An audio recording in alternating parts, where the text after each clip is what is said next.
Então, pessoal, bom dia então, tá? Como vão? Bem, estamos aqui novamente para continuar o nosso esforço de redescobrir o nosso tesouro, né? Nós já combinamos, esse nosso esforço aqui é uma procura do tesouro. O tesouro chama-se educação e a gente enterrou em algum lugar aí no passado e perdeu o mapa. Esse que é o problema básico da educação. E a gente tem que agora descobrir onde é que está o tal do tesouro. Estamos fazendo aí esse esforço de 10 excursões, né? São mais ou menos 10 excursões ao longo do ano, porque nós desconfiamos que perdemos esse tesouro lá no mar Egeu, né? Foi mais ou menos aí que deve estar o tesouro que nós perdemos, chamado educação, e que agora nós, lamentavelmente, precisamos descobrir de qualquer maneira. Esse nosso grupo aqui é um grupo único, eu acho que não há ninguém tentando fazer a mesma coisa, está todo mundo muito perdido. Quer dizer, a maioria das pessoas pensa que tem um tesouro e só tem, na verdade, ouro falso, e nós estamos querendo, pelo menos nós temos a consciência de que nós precisamos descobrir o verdadeiro tesouro, a preciosidade real da educação. Aí em algum lugar nós vamos descobrir. Quando nós terminamos o nosso último encontro, houve aí uma pergunta, ou algum ponto, não ia dar tempo de explicar. Então o Fábio acabou de me lembrar que eu prometi falar das 5 idades, né? Isso, o ciclo das 5 idades e a idade do ferro. E a idade do ferro. Então, eu acho que eu queria muito gastar 15 minutos nisso, então mantendo sempre aquele nosso acordo, né? De que vocês não têm o direito de interromper a qualquer momento e perguntar, e eu explico quantas vezes forem necessárias. Mas é uma coisa tão importante isso que eu adoraria que vocês compreendessem, sabe? Então, eu vou começar dizendo o seguinte, que há uma das maneiras, dos jeitos contemporâneos de agir, é que a gente vive achando que nós devemos interpretar o passado com os olhos do presente. Então a gente olha para o passado e tenta estabelecer opiniões sobre o passado, né, sobre o tempo que passou, a partir da nossa maneira de ver o mundo hoje. Que tal se a gente fizesse agora um exercício contrário? Vamos fazer assim, vamos tentar interpretar o presente aos olhos do passado? De vez em quando é bom, né? Não é isso, né? Esses dias encontrei um fulano na rua que falou assim para mim, eu não acredito em Deus. Eu falei assim, bom, mas isso, não acreditar em Deus não tem nenhuma importância, né? A questão é saber se Deus acredita em você. Porque, no fundo, o que interessa, em última análise, é assim, né? Então, às vezes é bom a gente inverter os termos, porque senão a gente não entende nada, na verdade. Então, o que é uma coisa interessante é que todos esses antigos, e não é só os antigos gregos aqui, né? Estamos falando aqui de um mundo que existiu há 2.400 anos, nós devemos estar mais ou menos por aí, 2.500 anos para trás, né? Mais ou menos 500 anos antes de Cristo, é quando nós estamos aí, mais ou menos isso, né? 500, 600 anos antes de Cristo. Então são 2.600 anos do nosso momento atual. Mas não só os gregos nessa época, mas também como os hindus, esse povo, né, indiano, né, que mora na Índia, né, os hindus são os indianos que professam uma certa religião chamada hinduísmo. Todo mundo naquela época, todos os povos antigos, para falar bem a verdade, acreditavam que o mundo começa bem e o mundo vai aos poucos decaindo. E aí, um belo dia, o mundo desaparece. Quando eu digo para vocês isso, vocês não estão ouvindo nenhuma novidade, porque quem é cristão, por exemplo, sabe que a história da humanidade começa no paraíso perdido, e depois há a queda, e depois da queda o negócio vai até o apocalipse quando explode. Não é? Não é assim? Então vocês perceberam que todo mundo que descreve o mundo, as velhas tradições, as histórias antigas, sempre descreve o mundo de uma maneira assim, do melhor para o pior, como se o mundo sempre piorasse. Mas isso parece uma coisa estranhíssima para quem mora hoje em dia, porque quem vive hoje em dia no mundo tem a falsa impressão de que nós somos assim uma espécie de progresso máximo da humanidade, não tem? Nós não temos a sensação moderna de que como a gente tem telefone celular, tem aviões a jato, tem não sei o que, internet, a gente fica achando que como nós temos essas coisas todas, nós somos uma espécie de época genial da humanidade. No entanto, para essa gente antiga, nós somos uma espécie de fim de linha, uma espécie de final de jogo, uma espécie de final de feira, quermesse de final, em liquidação de inverno, tudo por 1/5 do preço. Para todas as tradições antigas, nós não estamos no topo do progresso humano, mas estamos justamente numa espécie de decadência final. Vocês não acham interessante que haja essa diferença de perspectiva? Então, para os hindus, né, os hindus diziam assim, olha, os hindus dizem assim que o mundo, né, é cíclico, porque os hindus perceberam que tudo que existe nasce, vive e morre. Todas as coisas que existem são assim, né? Os animais são assim, as plantas são assim, as pessoas também são assim, as civilizações são assim, os planetas são assim, os sóis são assim. O nosso Sol, por exemplo, um dia vai morrer. Vai demorar um pouco ainda, não se preocupem, tá? Não é para tomar mais cerveja por causa disso. Mas um dia o nosso Sol provavelmente vai explodir, quer dizer, ele vai perder a consistência gravitacional e vai se expandir, e vai se distribuir assim aí pelo cosmos e vai deixar de existir. Então, tudo que existe nesse mundo, nasceu um dia, vive e morre.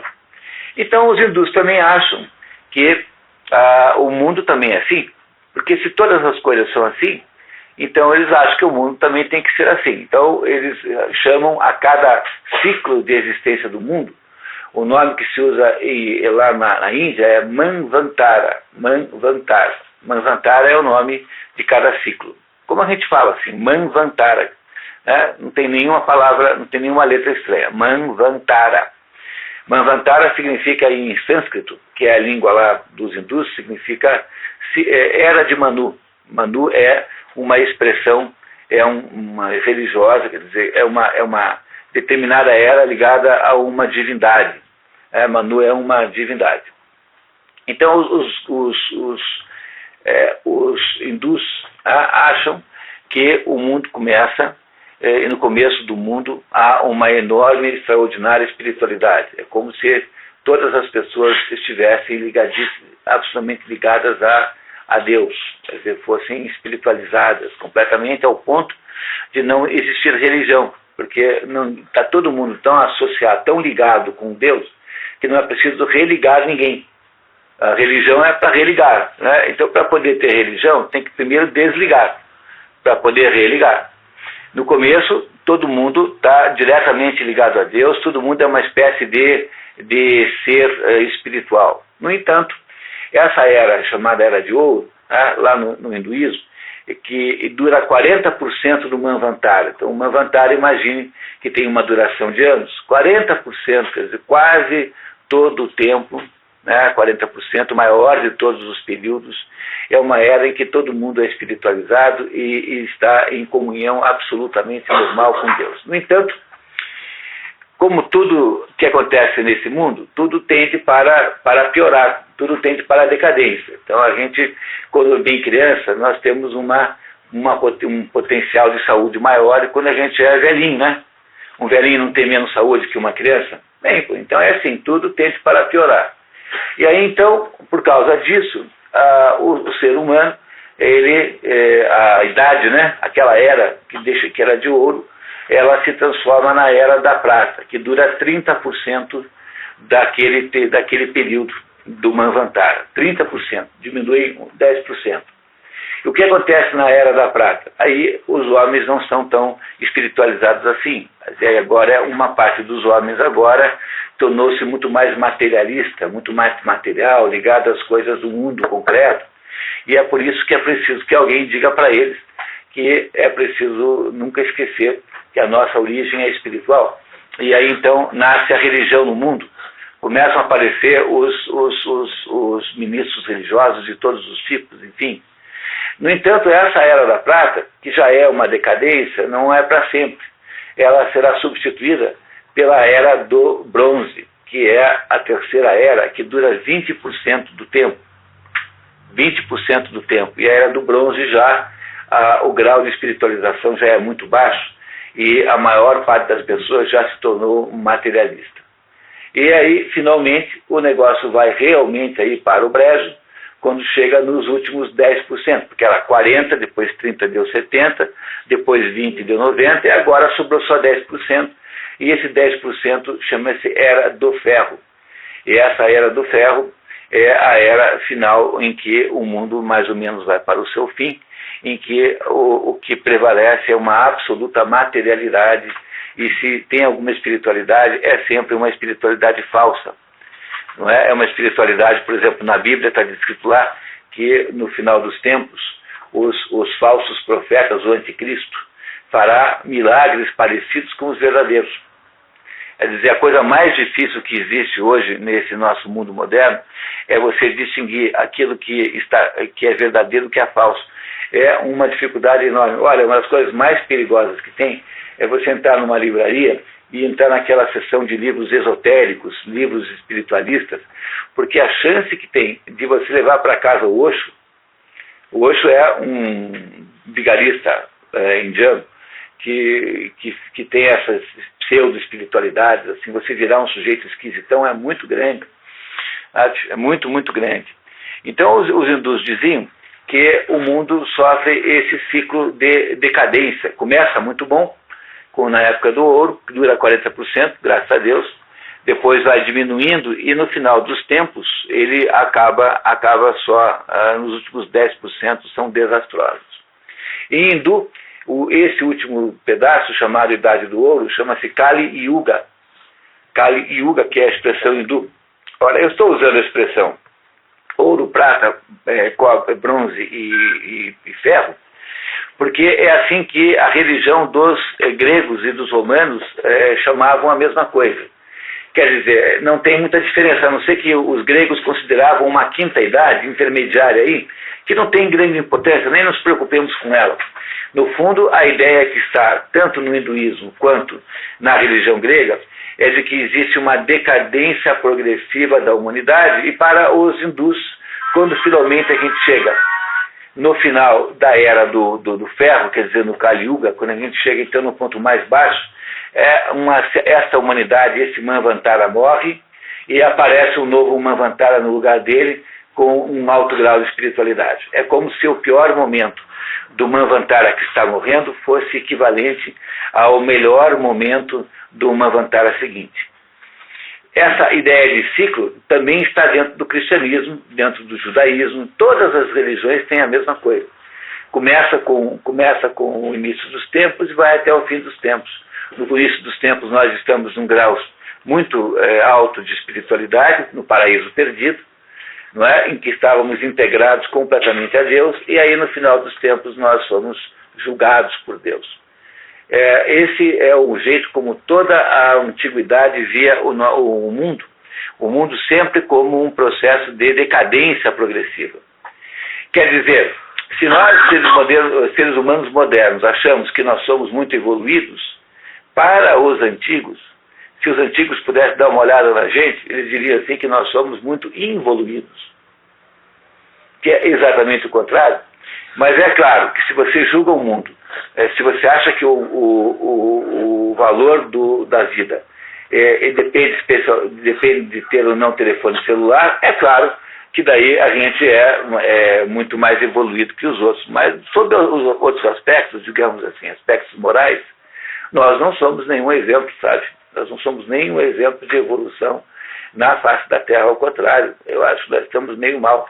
E é isso que os antigos queriam dizer com essa ideia de ciclos, né? Com essa ideia de ciclos. Quer dizer, no nosso momento, as dificuldades de você ter uma vida espiritual boa são muito grandes. Existe uma parábola da Bíblia que ninguém compreende, ninguém consegue interpretar, que é a parábola dos vinhateiros tardios. Não sei se vocês lembram dessa parábola. Essa parábola é assim, tem lá um sujeito que tem uma plantação de videiras, né, que tem lá vinhas, tem lá e tem uvas. Aí ele contrata uma turma para vir colher as uvas. Então o pessoal chegou cedinho, estava amanhecendo, né, saindo o sol, e essa turma passa o dia inteiro colhendo uvas. Lá por 10 para 5 da tarde, quando está quase se pondo o sol, aparece uma turma nova. E essa turma nova que aparece, trabalha meia hora, 1 hora, sei lá, 40 minutos. E aí, quando termina, o sol se põe, o dono da vinha vai lá e paga todo mundo igual. Aqueles que chegaram às 8 da manhã e os que chegaram às 10 para 6. Qual é o significado de uma história dessa? Alguém sabe interpretar isso? Não parece injusto? Não parece injusto, pessoal? Parece, né? Mas foi isso que foi feito ali. Qual é o significado de uma história dessa? O significado de uma história dessa é assim: no final dos tempos, quando as coisas estão muito mal, aqueles que chegam no final, em que as coisas estão muito decadentes, têm tanto mérito quanto aqueles que chegaram no começo, porque é muito mais difícil no final do que no começo. Entenderam que essa parábola simplesmente é a explicação do que eu acabei de dizer? É uma ilustração do que eu acabei de dizer? As pessoas que vivem no momento de decadência mais grave, no Kali Yuga, na época do ferro, como nós vivemos, é mais fácil ser santo. As exigências para você ser santo são muito menores agora do que eram antigamente, na época do ouro. Todo mundo era meio santo. Mas no mundo tão decaído como o que nós temos hoje, então o mérito é diferente, compreenderam? Não se pode exigir de alguém no mundo moderno que está submetido a forças muito poderosas para baixo, que tenha o mesmo comportamento que tem alguém que chegou lá no início. É mais ou menos assim: Deus é muito mais tolerante com a humanidade moderna do que com a humanidade primordial. Porque a nossa vida, né, hoje é muito mais difícil, sob o ponto de vista espiritual, é dificílimo. É dificílimo ser santo numa época como essa, então é preciso ter paciência e ter tolerância. Esse é o sentido escondido da parábola dos trabalhadores tardios lá das vinhas. Tá? Não lembro mais em que evangelho está. Daqui a pouquinho eu lembro. Mas muitos de vocês já devem ter lido isso. Então, pessoal, ficou claro isso? Parece claro? Alguém tem alguma dúvida? Alguma pergunta sobre esse ponto? Então, é muito confortável também, por outro lado, você pensar, né, passa a ser uma coisa boa na vida, e você acreditar que nós vivemos num momento de grande dificuldade, de grande decadência humana, porque isso nos torna menos culpados de alguma maneira. A gente se sente um pouco melhor, né? Não é isso? Né? Um pouquinho melhor. Então, é preciso muito que a gente tenha a coragem de contrapor a essa visão aí entusiasmada, né? Essa visão aí muito propagandística do grande progresso, dos grandes virtudes da nossa era, com uma visão contrária. Então, em vez da gente ficar olhando para os antigos e achar que é um monte de índio, entendeu? Então, vamos tentar ver o que eles achariam de nós. E o que eles acham de nós não é muito bom do ponto de vista espiritual, pelo menos. Não é isso? O fato de que nós só valorizamos os bens materiais do mundo é justamente o problema. Quer dizer, o fato que a gente acha que, sob o ponto de vista material, esse mundo é muito melhor, é verdade, mas quando a gente acha que o fato de ser bom em coisas materiais é a prova do sucesso desse mundo, é justamente o problema de que eu estou falando aqui. Quer dizer, no Kali Yuga, na Era do Ferro, naquela era mais baixa, só tem importância as coisas físicas, só tem importância as coisas materiais. E isso é o cúmulo do distanciamento da origem divina, porque nós começamos lá perto de Deus e fomos caindo, até chegar num momento em que Deus mais ou menos desaparece do horizonte, e isso é o cúmulo da decadência.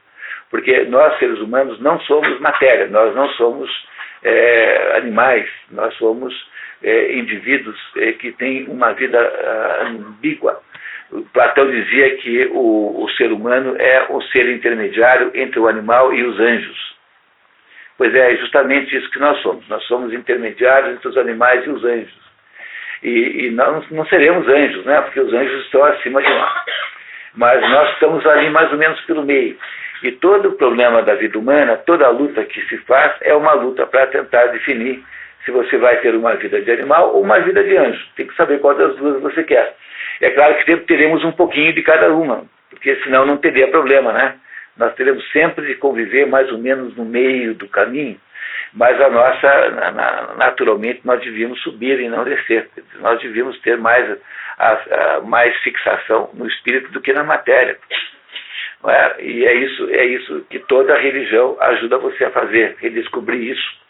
Esse é essencialmente a mensagem religiosa.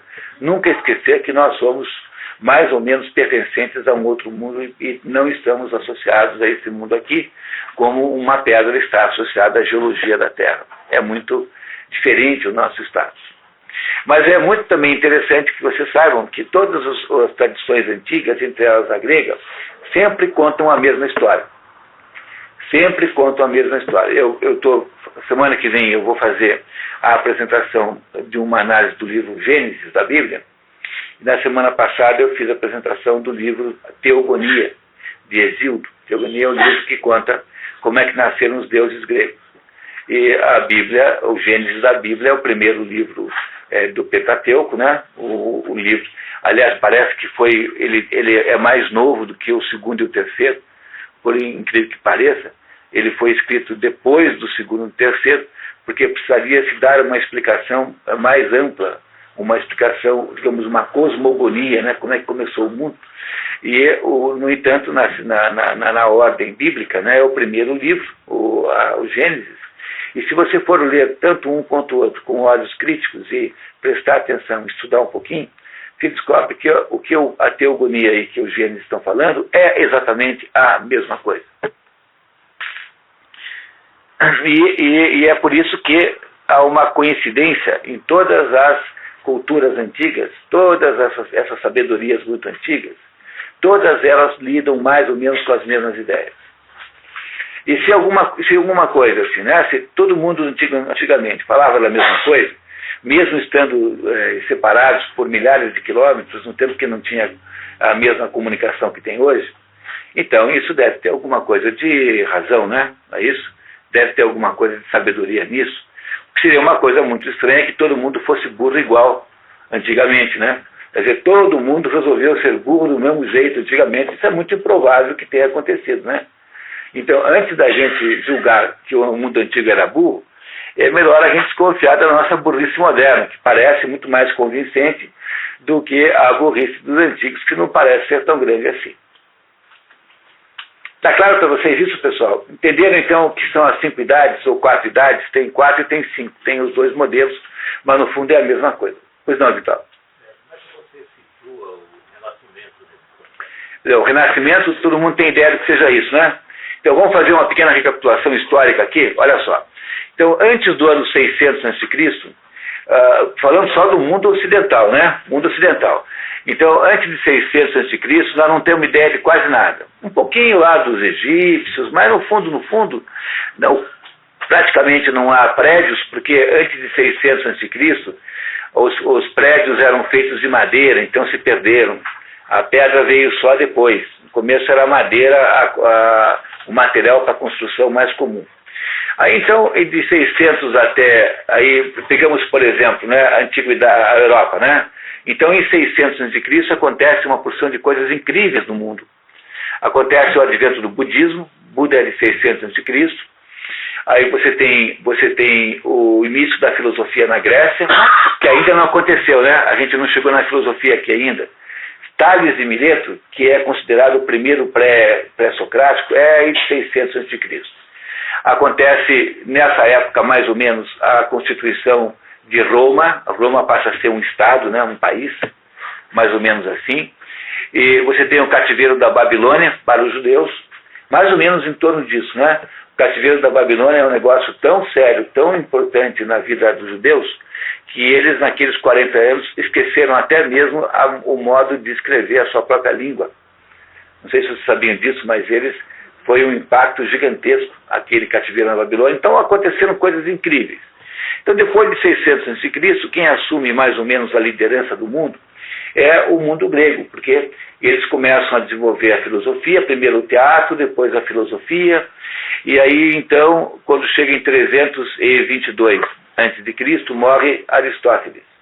Quando Aristóteles morre, há uma espécie de desastre enorme na Grécia, porque os seus sucessores eram todos uns patetas, assim, que estavam muito abaixo, entendeu? É mais ou menos como se acabasse de tocar a Sinfônica de Berlim, tocando o Evangelho de São Mateus, de Johann Sebastian Bach, e entrasse no lugar o Teixeirinha tocando Churrasquinho de Mãe. Acho que ninguém aqui tem idade para lembrar do Teixeirinha. Teixeirinha era um cantor caipira do Rio Grande do Sul, que a mãe dele morreu queimada, porque ela foi lá, uma velhinha, ela caiu no fogo, assim, no jardim, e ele então fez uma música em homenagem chamada Churrasquinho de Mãe. Vê se pode, uma barbaridade desse tamanho. Você sabia disso, que foi fato verídico? Churrasquinho de Mãe, vê se pode uma coisa dessa. E aí então o mundo grego entra numa decadência terrível, e essa decadência terrível só é resolvida quando no ano 0, né, finalmente aparece Jesus Cristo. Então o mundo grego daí não tem mais luz nenhuma, e nós iremos até essa data mais ou menos, né, por aí. Né, o livro aqui acaba mais ou menos nessa época em que os gregos então entraram em decadência, e aí a luz do mundo passa para o cristianismo. Nesse momento no mundo está funcionando o Império Romano a todo vapor, que já tinha incorporado a Grécia, né? Aquelas ilhas, aquele espaço grego-helênico já havia sido incorporado ao Império Romano. Tanto é que quando se escreve o Novo Testamento é escrito em grego, tá? Que era a língua oficial. Digamos assim, a língua falada ali, digamos, para fins assim literários, era o grego, e é escrito em grego. O Novo Testamento é escrito em grego. E aí então o cristianismo, veja que coisa como genial, como Deus é inteligente. Aliás, só podia ser mesmo, né? Então Deus bota Jesus Cristo num povo judeu, que é um povo monoteísta, mas não põe em qualquer momento. Espera o momento que esse povo está subordinado, foi conquistado por um grande império militar chamado Roma. Porque o cristianismo não era uma religião para o povo judeu, o cristianismo era uma religião para todos os povos. Mas se ele ficasse só no povo judeu, não ia dar certo, porque os judeus são um povo voltado para eles só, né? É um povo voltado para dentro, é um povo que tem uma espécie de... Você pode ser judeu se você quiser, pode virar judeu, mas eles não vão gostar muito, não. Não vão achar muito bonito essa ideia de você virar judeu, porque é um povo associado a uma raça, a uma etnia, é uma religião associada a uma etnia. Então, o que faz Deus? Faz com que Jesus Cristo apareça no momento em que este povo está subordinado a Roma, e aí Jesus Cristo é recusado pelo povo judeu, não é isso? Ele é recusado, mas ele é aceito ele funciona no começo como uma seita judaica proibida, uma seita judaica herética, mas ele é incorporado aos pouquinhos pelo resto do Império Romano, de modo que passados ali 200, 300 anos, o cristianismo já é a religião de um império muito grande, e esse é o jeito como Deus arrumou para que o cristianismo pudesse se espalhar. E aí o cristianismo passa a ser a religião de todos os povos que tentam substituir o Império Romano. E o Império Romano então vai mais ou menos morrendo, lá pelo ano 400 já não tem mais. E a Europa então foi toda fragmentada em pedacinhos. Por que foi fragmentada? Porque antes que não tinha o Império Romano, como é que funcionava o negócio? Tinha lá um senador romano, ou um oficial do exército romano, que tinha uma fazenda no sul da França, onde plantava vinho. Mas ele não ia lá, ele morava em Roma. Roma tinha 1 milhão de habitantes. Era uma cidade grande, Roma, 1 milhão de habitantes. E ele uma vez por ano ia até a fazenda ver como é que estavam as coisas, pegava lá o resultado lá da venda das uvas tal, e voltava para Roma. Quem é que garantia para esse soldado romano, para esse oficial do exército romano, que a fazenda dele continuava lá? Ora, quem? O Império Romano, o exército romano, que controlava militarmente uma grande área. Mas quando lá pelo ano 300, 400 não tem mais Império Romano, não tem mais quem cuide da sua fazenda. Então agora O único jeito de você continuar tendo a sua fazenda é você mudar lá para onde você tem a sua fazenda e montar um exército particular para defender na marra contra os outros que querem pegar a sua terra. O nome desse, todo mundo fez isso, e a junção desses pequenos espaçozinhos chama-se feudalismo. Isso é feudalismo, aquele conjunto de feudos. O que é um feudo? É um fulano que defende com mão armada a sua propriedade. Mas é claro que daí ele começa a ficar com vontade de pegar do vizinho, né? Então começam aquelas brigas todas, até que ao longo de muito tempo, foram se estabelecendo as novas propriedades da terra. Lá exatamente no dia de Natal, no dia 25 de dezembro, dia do ano 800, exatamente nesse dia, houve a primeira tentativa de estabelecer um novo império para substituir o romano. E esse império chama-se o Império de Carlos Magno, o Império de Carlos Magno, que foi coroado imperador, né, do Império Carolíngeno no dia 25 de dezembro, dia de Natal, do ano 800 exatamente. E aí então começa a primeira tentativa de organizar essa época que chamava-se Idade Média. E aos pouquinhos foi sendo organizado, quando chega aí no século XI, XII, mais ou menos, 1200, 1100, 1300, a Idade Média chega no seu auge. E olha, eu vou contar para vocês. Tem que tirar o chapéu para uma época que foi capaz de fazer aquelas catedrais que existem na Europa, catedrais góticas, que foi capaz de fazer o mais sofisticado sistema filosófico já inventado, que chama-se escolástica. Nunca ninguém criou um sistema filosófico tão rígido, tão preciso, tão exigente de honestidade e sinceridade do que a escolástica, e que foi capaz de fazer, por exemplo, em 1300, um livro como a Divina Comédia, um livro de Dante Alighieri. É preciso dizer que uma época assim tem um mérito extraordinário. Por mais que a gente só ouça falar mal, tirem da cabeça essa ideia. Teve um momento olha, por exemplo, todas essas mitologias que se inventou, quem é que inventou essa mentirada sobre a Idade Média? O Renascimento. Não é? Isso foi assim. Por quê? Porque quando chega em 1400, por aí, a Idade Média já está muito decadente, já está fraca, e começa então uma tentativa de substituí-la por uma outra coisa. Essa outra coisa começa com isso que se chama de renascimento. Mas o que é o renascimento? É uma negação dos valores da Idade Média, que foi uma sociedade montada em torno de valores cristãos. É uma negação da Idade Média e uma substituição desta negação da Idade Média por uma recuperação do período greco-romano. Só que, cá entre nós, vamos falar a verdade aqui.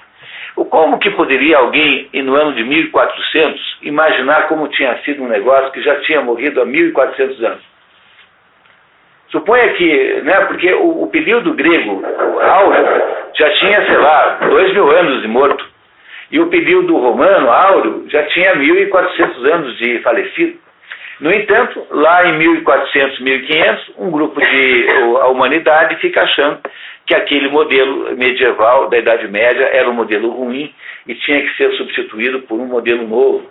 Um modelo novo, ou seja, um modelo de recuperação aquilo que tinha antigamente. Só que em 1400, 1500, ninguém sabia mais o que aquelas coisas significavam. E o Renascimento, o que foi? Uma tentativa de recuperar o mundo antigo, em nome de que o modelo medieval era ruim, e para poder fazer isso, primeiro tinha que caluniar muito o modelo medieval. Fizeram essa coluna o tempo todo. No fundo, se vocês quiserem saber a verdade sobre isso, o Renascimento de alguma maneira, uma tentativa é um movimento anticristão, de um certo modo com toda a sinceridade, ou seja, é uma volta ao paganismo. Sob esse ponto de vista, é uma decadência também, confirmando a tese lá dos hindus que tudo vai caindo, que tudo cai, tudo cai, tudo cai. E como você não entende o que era o mundo greco-romano em 1400, as pessoas não entendiam mais, o que elas copiam? Copiam apenas a aparência daquele mundo velho.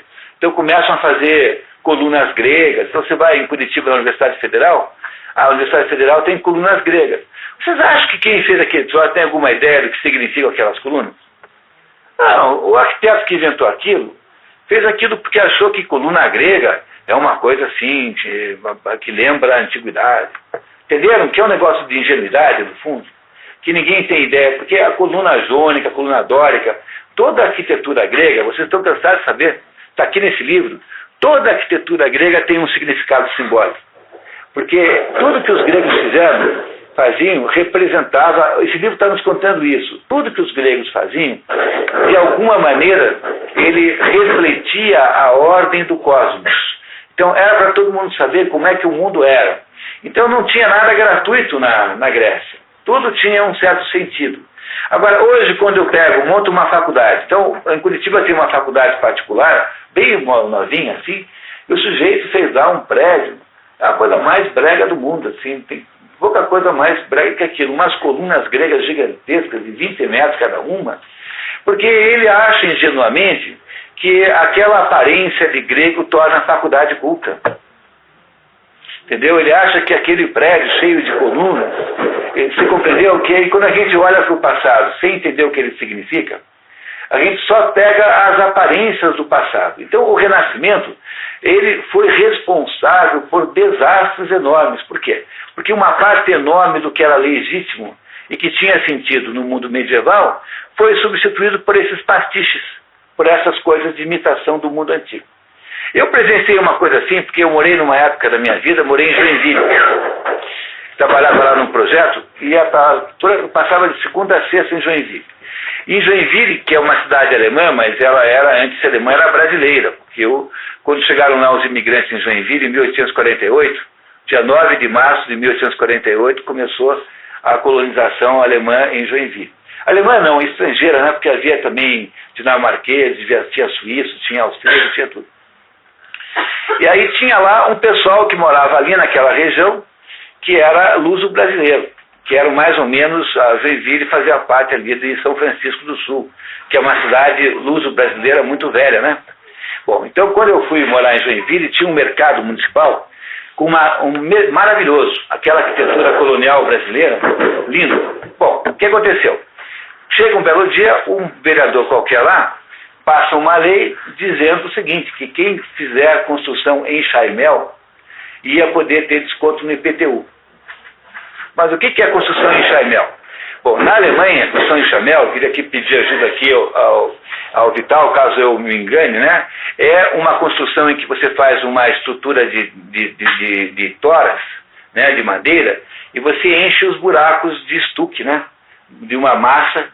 Não é isso, Leoni? Né? Isso é em Chaimel. Você faz uma construção de madeira, fica aquele esqueletão de madeira, e os vãos, né, os buracos, você enche de estuque.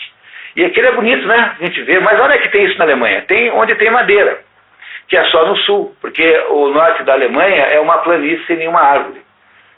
Onde é que tem árvore? Tem no sul, Floresta Negra, onde aliás morei lá em Freiburgo, bem no meio da Floresta Negra. Bom, aí o que acontece com o enxamel aqui? O que é o enxamel aqui? É um prédio de alvenaria comum que o sujeito prega um plástico imitando madeira assim, faz uma chapa de plástico. Aí, como resultado disso, derrubaram toda a arquitetura legítima, tudo que tinha de legítimo em Joinville, para fazer prédios de imitação vagabunda de enxamel com placa de plástico na parede imitando madeira. Pegaram o mercado municipal, que era uma maravilha, e botaram um monstrengo e enxamel no lugar.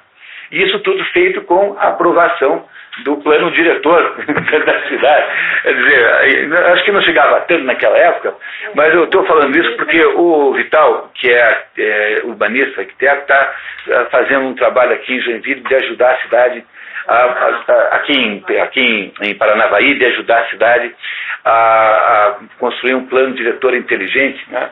Mas então, vocês compreendem que isso que aconteceu lá, que é de derrubar tudo que era bonito e legítimo para botar uns monstrengos falsos no lugar, isso é mais ou menos o que aconteceu, de certo modo, na Renascença.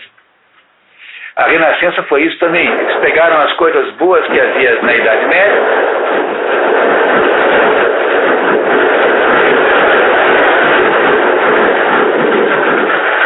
certo? Chama-se ano eleitoral, né? Ano eleitoral.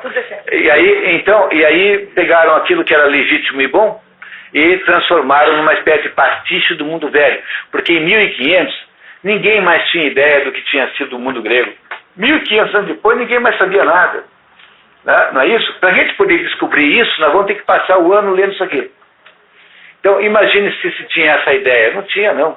Então é mais ou menos isso que aconteceu. Sob um certo ponto de vista, o Renascimento também implica numa decadência. Compreenderam? Agora, é claro que o Renascimento produziu depois uma porção de filhotes que foram responsáveis pelo avanço tecnológico do mundo moderno. Mas tudo na vida é assim, você tem sempre que escolher entre o espírito e a matéria. Porque se não tivesse essa dúvida, nós não teríamos nenhuma tragédia humana. O problema da tragédia humana é que nós o tempo todo temos que escolher entre o espírito e a matéria. A nossa vida é isso. Todos os dilemas morais que você vive são dilemas morais entre o espírito e a matéria. Sempre, o tempo todo. Pois não, Inês? Quando eu aprendi na escola, e a gente entrou, né, no Renascimento, a gente aprendeu que a Idade Média tinha sido a Idade das Trevas e que predominava o teocentrismo, que agora no Renascimento foi o antropocentrismo. Entendeu? Olha só, nada podia ter contribuído tanto com essa explicação como o que a Inês disse. Então, o que é que significa você substituir o teocentrismo, em que Deus predomina, pelo humanismo, né? Pelo antropocentrismo, o homem, né? O humanismo? Significa que você nada mais nada menos inverteu a lógica natural das coisas. Você botou o bebê para mandar na mãe. Você botou a criatura para mandar. A história que explica isso é a história do Dr. Frankenstein. Né? O que é a história do Dr. Frankenstein? É um médico chamado Frankenstein. Quem é Frankenstein não é o monstro, hein? É o médico. O Dr. Frankenstein é um médico. E aí ele fala assim, puxa vida, mas eu tenho que ser capaz de fazer um serviço, porque eu sou um médico, eu entendo como funciona a vida. Daí ele monta um laboratório e ele começa a roubar pedaços de cadáveres no cemitério, né? Vai lá, rouba os pedaços, vai montando uma pessoa. Vai costurando aquilo mais ou menos como dá, tal, entendeu? E vai montando aquele troço. Aí um belo dia ele consegue que uma tempestade produza um relâmpago, um raio, e aquele raio então dá vida àquele monstro, e aquele monstro lá levanta da mesa e assume o poder. Nós somos esse negócio chamado monstro do Dr. Frankenstein. Entendeu? Quer dizer, a substituição digamos, da predomínio de Deus pelo predomínio do homem é uma inversão da ordem natural das coisas. Mas o que é isso? É apenas mais um sintoma da decadência geral do mundo, conforme os antigos previam. Porque toda vez que eu faço isso, pessoal, eu estou fazendo tecnicamente um negócio chamado satanismo. Satanismo é a arte, é o ato de inverter a ordem das coisas. Por isso que nas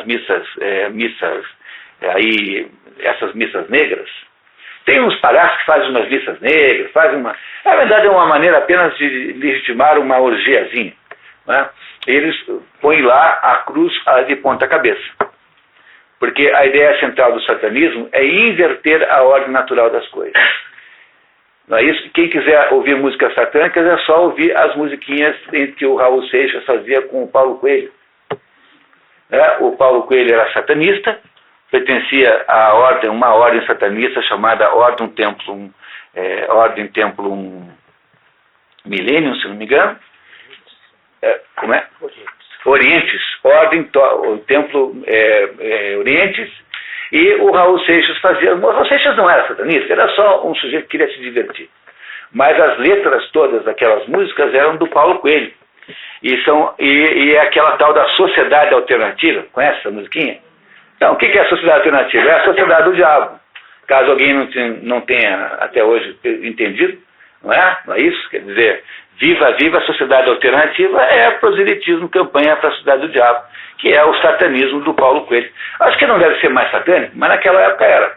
Né? Na época em que escrevia as musiquinhas de parceria com o Raul Seixas, o Paulo Coelho era satanista. E o que é satanismo? Satanismo é a inversão da ordem natural das coisas. É um sintoma do quê? É um sintoma de decadência. É por isso que a gente tem que estar o tempo todo recuperando a ordem natural das coisas. Com isso eu estou querendo dizer para vocês que existe um grande bom senso e é preciso que você preste atenção na sabedoria dos antigos, porque os antigos, de alguma maneira, tinham razão em muitas coisas. Que tal? Dúvidas, pessoal? Perguntas? Considerações? Não vai ter nem protesto do fã-clube do Raul Seixas? Sabia que alguém ia reclamar e tal. Espere a hora que começar a falar mal da Vanderleia.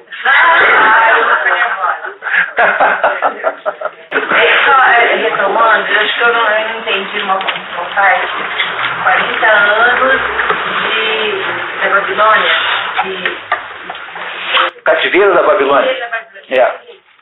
Os judeus foram conquistados pela Babilônia e foram levados como escravos para a Babilônia. Aí houve a destruição do primeiro templo. Tá? O primeiro templo foi destruído aí. O segundo templo foi destruído já na era cristã, né? Antes da diáspora atual. Né?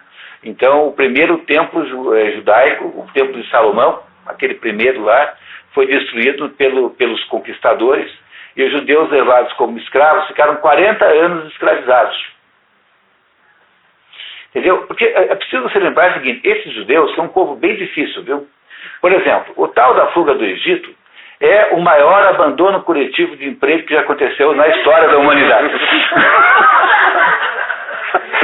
E por que eles ficam 40 anos no deserto antes de ir para a Terra Prometida?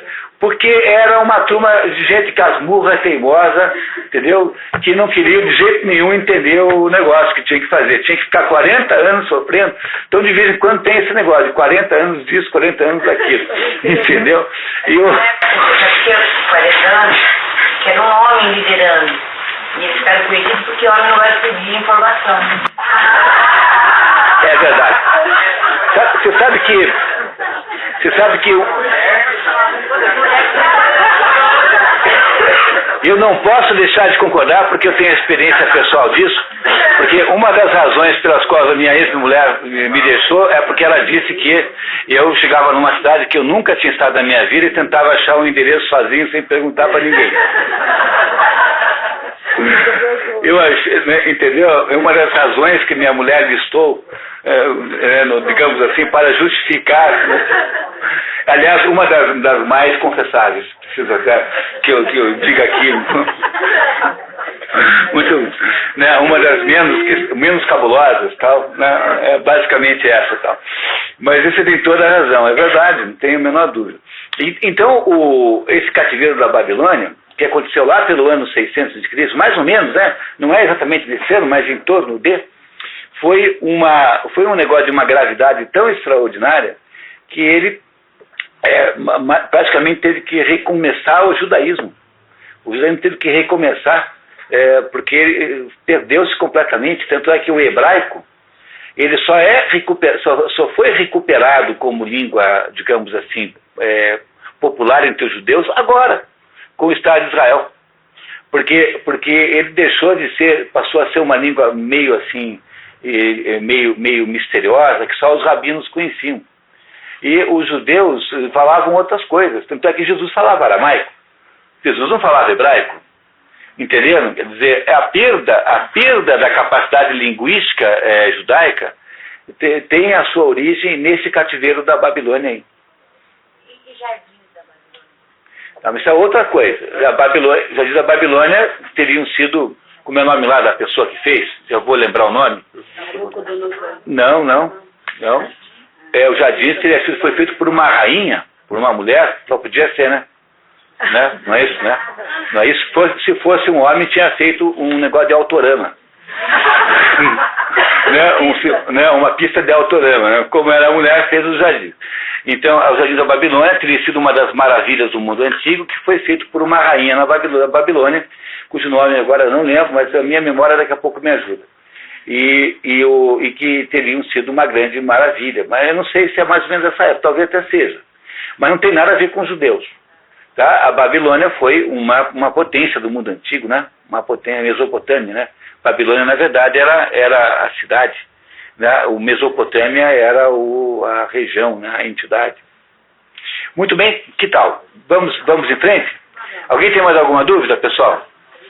Então, tudo isso para vocês terem assim uma atitude de prestar atenção no mundo antigo, que o mundo antigo tem muito valor. Tá? Nós estamos então na página, quem é que consegue lembrar? 107. 107. Então, como vocês sabem, o Fábio é o nosso... resumo com o título de terceiro encontro. Muito bem, então vamos lá. Então o Fábio é o nosso leitor, ele vai lendo, eu vou interrompendo quando for necessário e vocês interrompem sempre quando precisam de explicação. Não é isso? Tá? O capítulo de que nós vamos ver agora, chama-se Educação Estatal de Esparta.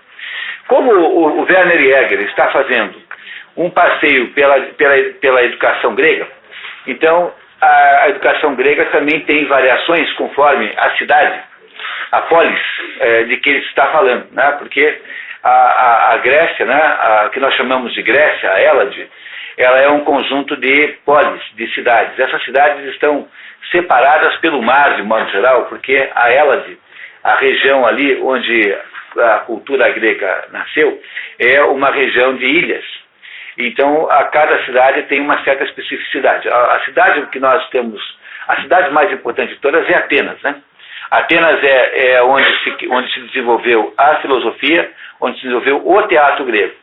Agora, os pré-socráticos, antes de Sócrates, esses não, esses andaram espalhados por várias cidades. Agora, a filosofia propriamente dita, quer dizer, que é Sócrates, Platão e Aristóteles, essa filosofia é ateniense. Então, em Atenas você tem o nascimento da democracia, ou seja, dos métodos políticos modernos, você tem a filosofia e você tem o teatro. Tudo isso é ateniense. Agora, as outras cidades-estado, né, que são as polis, cidades-estado, são cidades que equivalem a países, elas tinham contribuições próprias em outras áreas. E a contribuição de Esparta, porque Esparta era uma fórmula muito diferente da fórmula ateniense, porque Esparta era uma sociedade militar. Então, Esparta tinha uma concepção do mundo de que apenas uma vida muito de sacrifício pessoal poderia manter a cidade viva. Veja, isso tem um certo sentido, sabe por quê? Porque há uma teoria estabelecida por um grande pensador árabe chamado Ibn Khaldun, que diz o seguinte, que as civilizações se sucedem porque o sujeito que está no poder vai ficando frouxo e mole. Entendeu? Porque o poder é muito confortável, então você começa a acordar tarde, começa a beber demais, começa a comer demais, e aí então, enquanto você está vivendo assim uma vida de moleza, então, né, o sujeito enriqueceu, começa a ficar mole. Enquanto isso, tem um monte de gente em volta de você que acorda cedo, que come mal, que passa mal, que anda pelado, que passa frio, entendeu? Que pode continuar vivendo sem um telefone celular. E essa gente aí, que é uma gente assim, muito mais resistente, vão se preparando para tomar o poder de você. Até que um belo dia, o dia que você está bem distraído, porque você bebeu demais, eles vêm e tomam o poder. E daí eles se põem no seu lugar. E eles então lentamente começam a amolecer também, e também começam a ficar frouxos, até que uma hora vai acontecer que outra turma vai tirar esses daí do poder, e assim por diante. Pois os espartanos acreditavam piamente nisso. Acreditavam que apenas uma sociedade voltada para um estoicismo, né? Vamos falar assim, um estoicismo, uma atitude pessoal de muito sacrifício, poderia sobreviver ao longo do tempo. Então a educação em Esparta era rigorosíssima, as crianças apanhavam todo dia, que era para aprender a apanhar, não era porque tinham feito nada errado, mas era para acostumar a apanhar. Né? Uma coisa cruel, assim, os meninos, né? Os meninos, as meninas não. E era uma sociedade de nenhuma espécie de lazer, e em que o Estado acreditava. Lembrem sempre que o Estado nesses lugares gregos é sempre diferente do Estado moderno, porque no mundo moderno o Estado não representa os valores sociais. Enquanto que nesse mundozinho aí, cidades pequeniníssimas, lugares minúsculos, todo mundo igual, todo mundo com os mesmos deuses, todo mundo com a mesma visão de mundo, O Estado representa exatamente o conjunto social. Então, o Estado espartano resolveu criar o conceito de educação estatal, que é mais ou menos o que vocês fazem, vocês que estão aqui, professoras e professor, né? Vocês fazem isso, quer dizer, vocês são educadores estatais. Mas há uma diferença muito grande entre o que é ser um educador estatal hoje do que era naquela época, porque hoje a gente está dando aula para crianças que não tem a mesma visão de mundo, que não tem as mesmas maneiras de olhar para as coisas. Quer dizer, a gente não sabe nem... Para você entender como isso é grave, você põe 5 brasileiros numa mesa de um bar, abre uma garrafa de cerveja, e imediatamente começa uma discussão de maluco, em que cada um está falando de um assunto, e quer ter razão, como se aquele assunto fosse o assunto geral. Então, nasce uma brigarada, que é apenas para ganhar a discussão. Ninguém tem a menor ideia do que está dizendo, ninguém tem a menor ideia, nenhuma concepção. É a coisa mais engraçada do mundo. Parece um galinheiro, assim como as galinhas na hora que você joga o milho, entendeu? Isso é mais ou menos o conversa de bar no Brasil. Porque, no fundo, ninguém está falando do mesmo assunto. Então, o problema central é esse. As crianças que são levadas para serem educadas por vocês, né, essas crianças, você nunca deve supor que elas estejam todas entendendo o que você está dizendo, porque pode ser que elas tenham concepções, elas tenham, a agenda mental de cada uma pode ser completamente diferente. Mas isso não acontecia na Grécia, não, porque as cidades eram pequenas, todas as pessoas eram homogêneas, eram do mesmo jeito, todo mundo tinha a mesma cara. Sabe por que parece? Parece com esses países nórdicos, hoje no mundo moderno. Você pega a Islândia, por exemplo. A Islândia, todo o país, Islândia inteira, tem 400 mil habitantes. Quer dizer, o tamanho de Maringá, o país inteiro. É tão pequeno o país, que o presidente lá da Islândia está pensando em acapetar o país inteiro. Foi um pouco de exagero. Tá bom. Acho que eu exagerei um pouco nessa, né? Muito bom. Mas a Islândia é um país que tem 400 mil pessoas iguaizinhas. Tudo com a mesma cara, assim. Todo mundo tem a mesma origem, todo mundo fala o mesmo idioma, todo mundo é mais ou menos pode ter ligações familiares entre eles. Então, num país como esse, é muito diferente a conversa do que num país como o nosso, e que cada é um polaco, como se diz em Curitiba, né? É um polaco de cada colônia. Né? Quer dizer, um polaco de cada colônia, fica difícil de você continuar uma conversa. Porque cada um tem um modo de pensar o mundo diferente. Né? Então, os gregos não tinham esse problema que nós temos hoje, aqui no Brasil. Porque cada cidadezinha era de uma homogeneidade tremenda. Quando alguém falava o nome lá de um deus, todo mundo sabia do que era. Todo mundo tinha a mesma ideia. E eu duvido que aqui tenha uma mesma concepção, até mesmo com relação à palavra Deus. É provável que cada um pense que Deus é uma coisa diferente. Mesmo porque nós andamos aí 30 anos incentivando as pessoas com a ideia burra de que não tem verdade absoluta. Essa ideia de que cada um tem a sua verdade, de que tudo é relativo, essa ideia é uma ideia completamente absurda, né? Porque o sujeito que diz que tudo é relativo não se dá conta de que isso mesmo que ele está dizendo, tudo é relativo, também é relativo. Então, para que serve eu ouvir ele dizer se tudo é relativo? A afirmação de que tudo é relativo não serve para nada, porque ela também é relativa. Não, mas aí eles espertariam para dizer menos o que eu estou dizendo.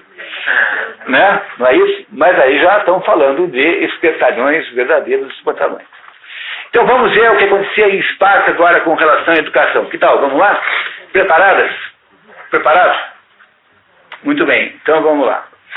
Então, por favor, assim que você puder. Página 107. Só na polis se pode encontrar aquilo que abrange todas as esferas da vida espiritual e humana. Determina de modo decisivo a sua estrutura. O que é a polis? Polis é a cidade grega. Cuidado só a imaginar, naquela época havia mais gente no campo do que hoje, né? Então a polis era basicamente uma cidade, mas a maior parte das pessoas não vivia junta. vivia no campo. Então a sociedade grega é uma sociedade agrícola. E o que é que eles produziam? Produziam trigo, produziam frutas, produziam azeitonas, azeite, né? Que era uma coisa muito valiosa. Por exemplo, Platão financiou uma viagem para metade do mundo, levando com ele meia dúzia de barris de azeite e vendendo pelo caminho. Azeite era uma coisa valiosíssima, né? Muito importante no Mediterrâneo, e produziam e criavam pequenos animais. Também havia vacas, mas não havia muita vaca, tinha mais cabrito, ovelha, animais de pequeno porte. Então a economia grega era feita disso. Então a polis era aquela cidade-estado que tinha uma independência política, mas a maior parte das pessoas moravam no campo e não na cidade. E de acordo com Aristóteles, essa, aliás, é uma condição necessária para que possa haver democracia. Que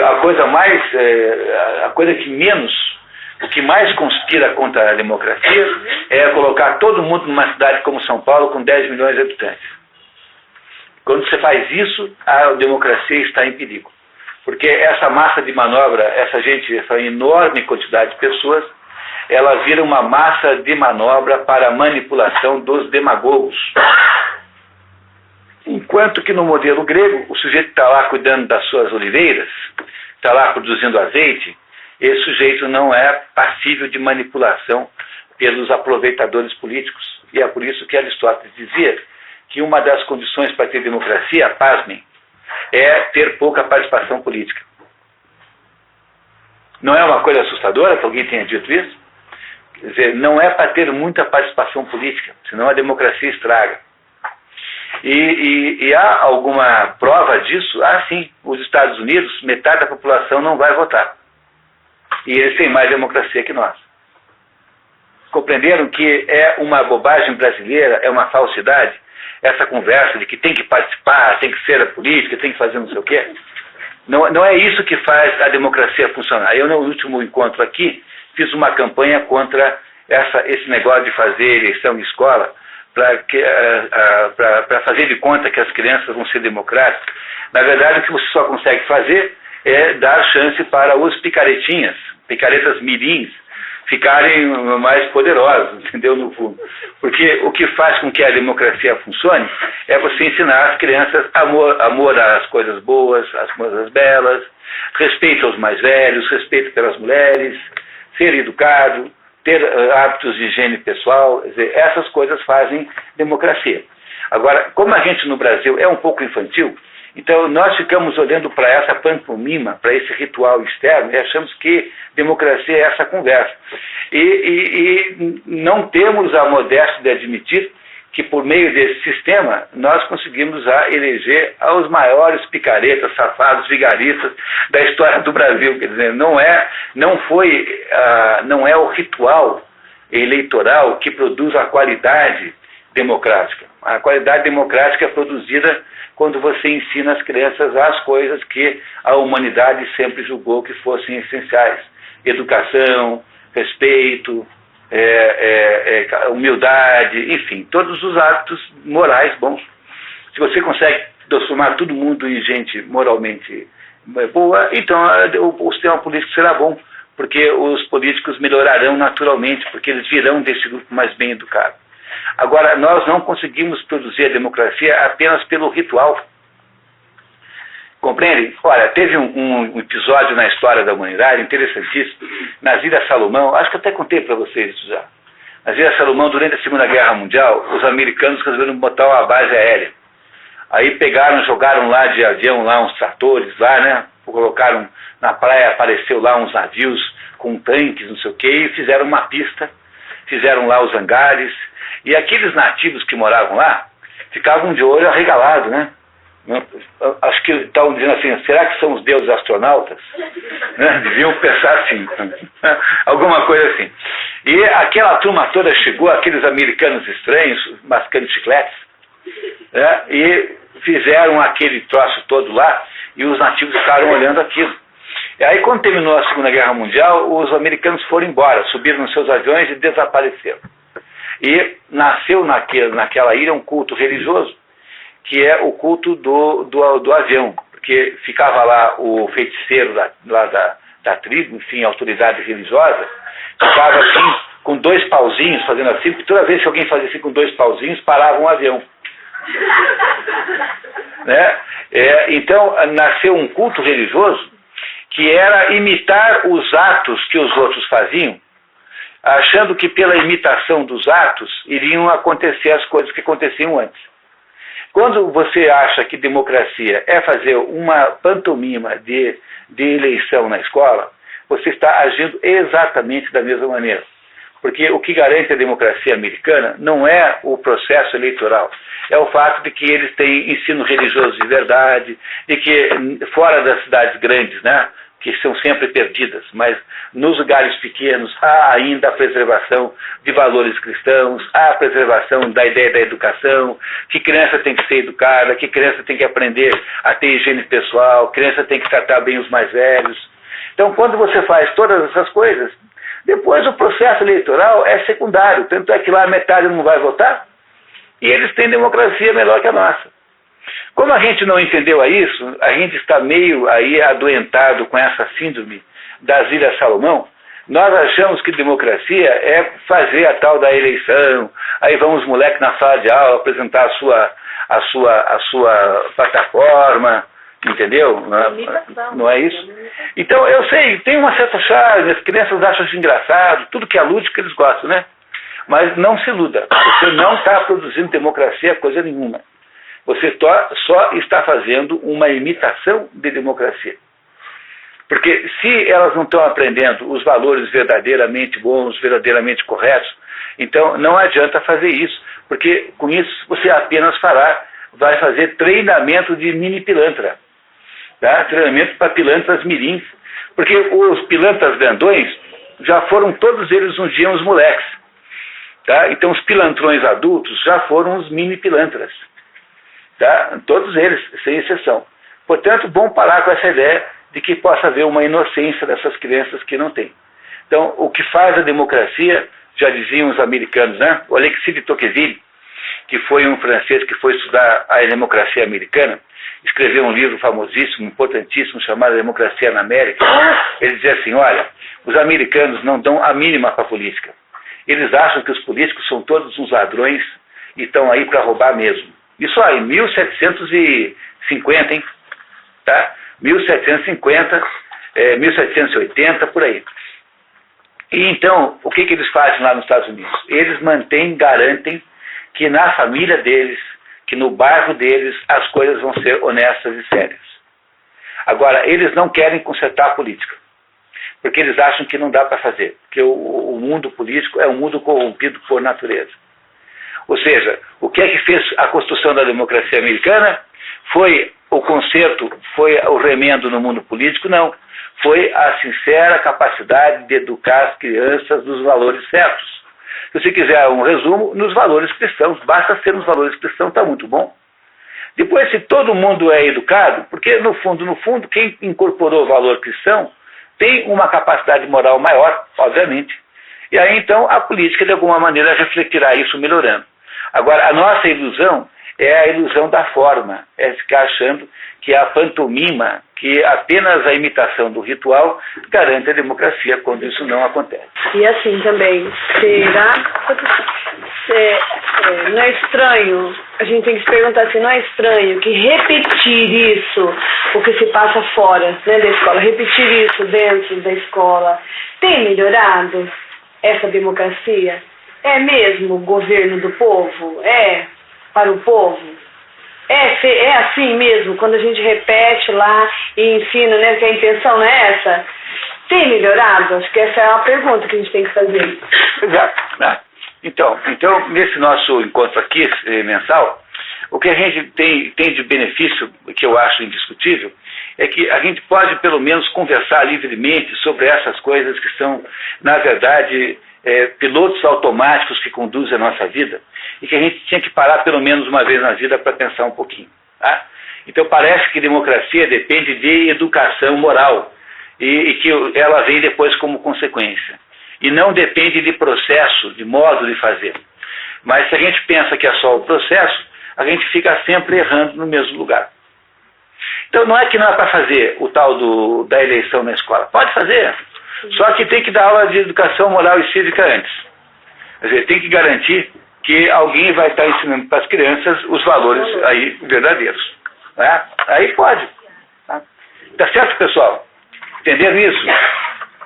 Muito bem. Então, nós acabamos nesse assunto meio heterodoxo, meio exótico, porque eu estava contando para vocês, para apresentar aqui a leitura, que vamos começar agora, eu estava falando para vocês que o mundo grego é um mundo de pequenos lugares homogêneos, portanto ali não há divergências de visão de mundo. Todo mundo mais ou menos pensa o mundo igual. Tanto é assim, pessoal, que a primeira grande divergência que aparece é a divergência de Sócrates.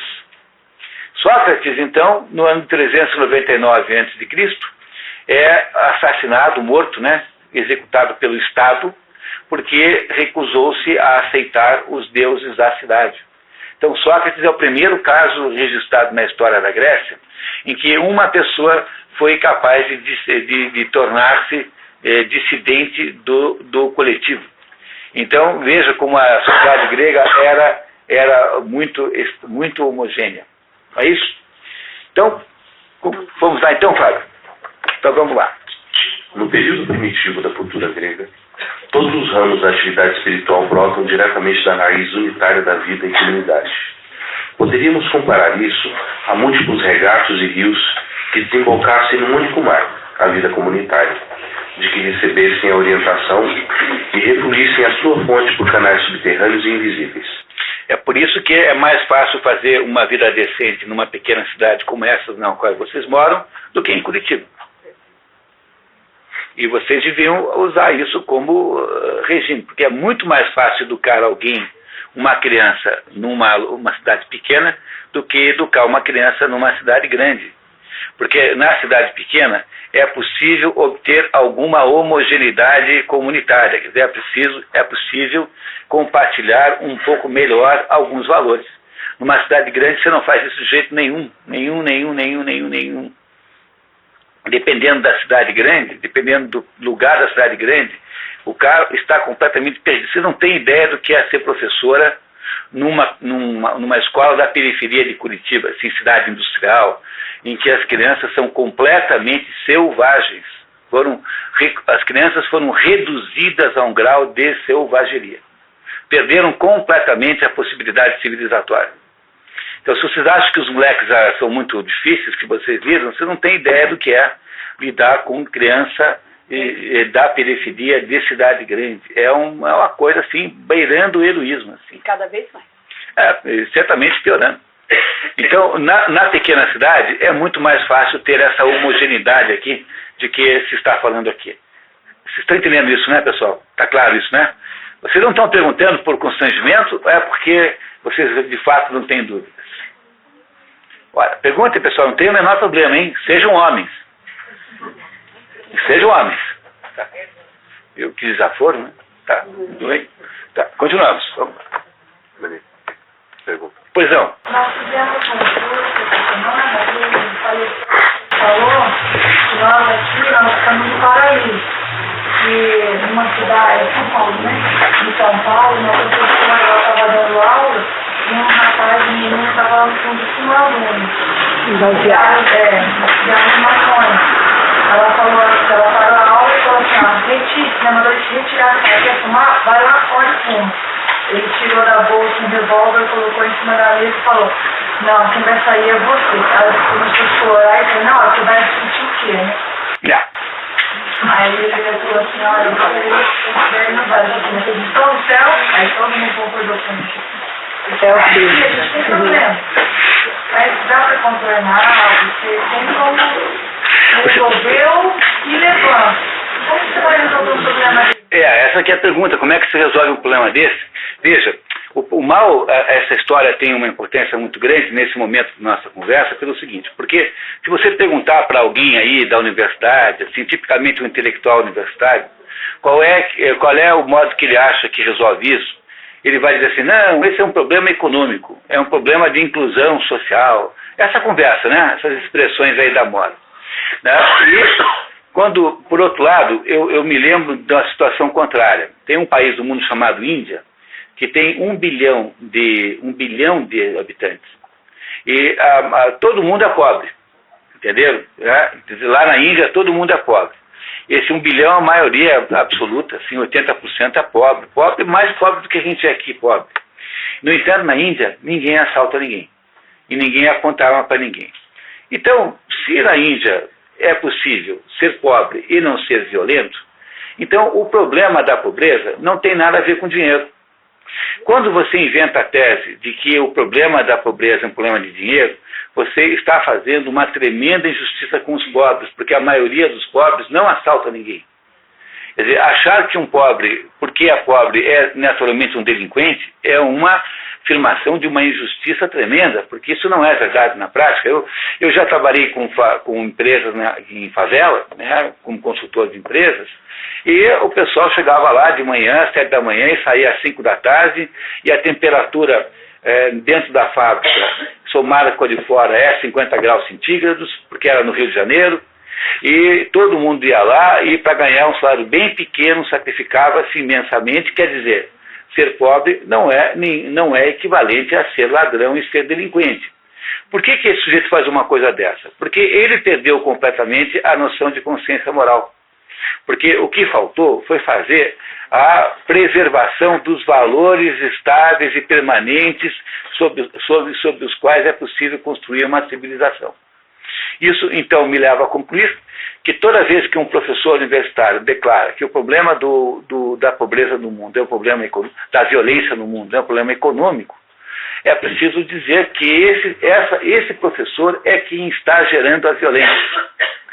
Porque, ao fazer esse raciocínio, ele está gerando uma justificativa moral para o sujeito assaltar.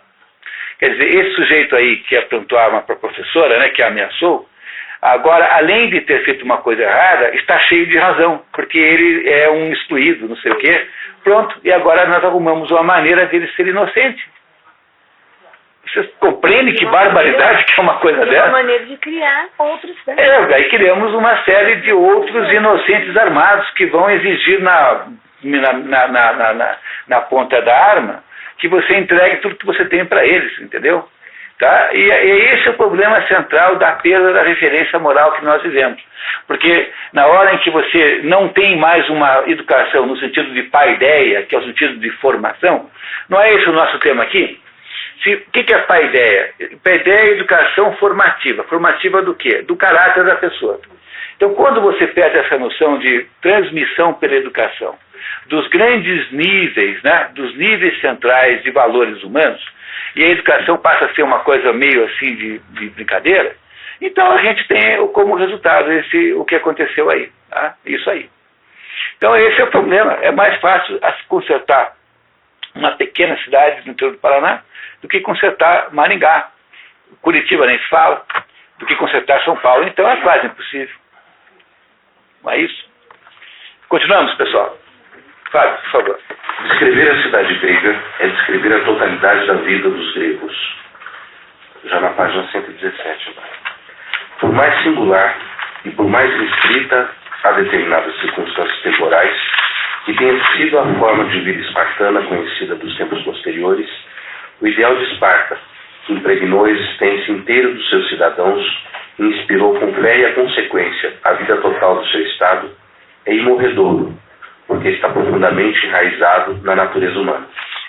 O que ele está dizendo é que a gente não é para copiar o modelo de Esparta, né? É apenas para você copiar o ideal de Esparta. Porque Esparta não é um modelo, digamos assim, que serviria para... Tanto é que só serviu para Esparta, né? Nenhuma outra polis grega copiou Esparta. Nem para os gregos daquela época servia o ideal de Esparta, porque ele só deu certo numa única cidade, que era Esparta. Então não é para você copiar o modelo de Esparta, é para você copiar o ideal de Esparta. Está bem claro, né? Ele acabou de dizer que é o ideal de Esparta que tem que ser feito. Qual é o ideal de Esparta? É que o Estado pudesse produzir, de fato, a manutenção dos valores coletivos para todas as crianças. Agora, lembrem, cuidado, né? Cuidado, isso só dá para fazer na Finlândia, na Islândia.